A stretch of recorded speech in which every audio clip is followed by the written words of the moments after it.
Okay, it's Thursday, it's May the 13th. Just a quick update on the golf course conditions. We've been really cold this spring compared to other springs. As far as, this morning was only 43 degrees, a bunch of 40 degrees coming at night. No tomorrow, going into Saturday and Sunday. 60s and 70s for highs. We know 90-degree days will be here before we know it, but these conditions right now are just not really great growing conditions for Bermuda grass.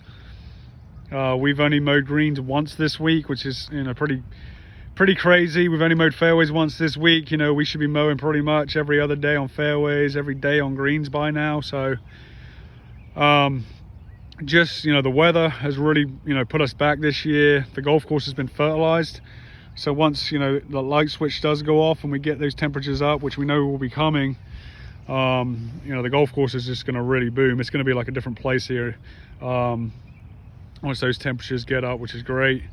We have sodded some weaker areas. There is some more still to sod, with turf that's not really coming back. 100 acres of Bermuda grass on a tree line golf course, you're going to get winter kill in areas. You're going to get weak turf. The amount of rain that we had, there's no way you're going to be 100% green and clean out here. So just some areas that we're sodding, which is great. Just a little bit of a different variety of Bermuda grass we're putting in those areas. It's a little bit more tolerant to shade, cold weather, can handle traffic better, so that's really going to help, so we don't have those issues again in some of these areas.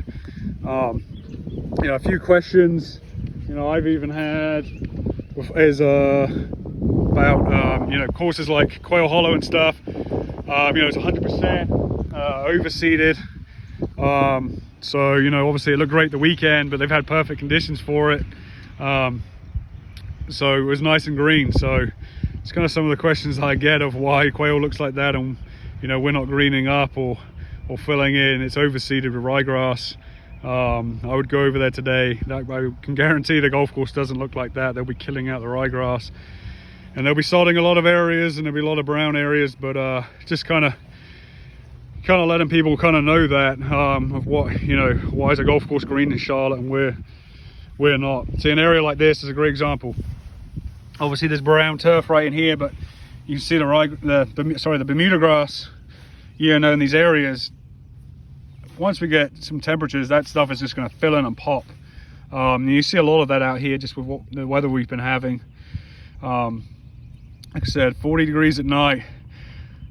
Bermuda grass not growing, so next week get back up into the 70s and 80s, get the night times back up into the 50s and 60s, and then once we do push, hopefully, like I said, it's not hopeful, but June it'll be hot, and we'll really get into those 90s, 60s and 70s at night, and we'll be growing, we'll be popping, and we'll be chasing grass, mowing it. So this is kind of update of where we're at. Just again, very, very slow spring transition. Thanks for your patience. Sorry areas might not be as green and filled in as you'd like, but we're getting there. We're pushing them on, we're trying our best, and we're looking forward to a really good summer.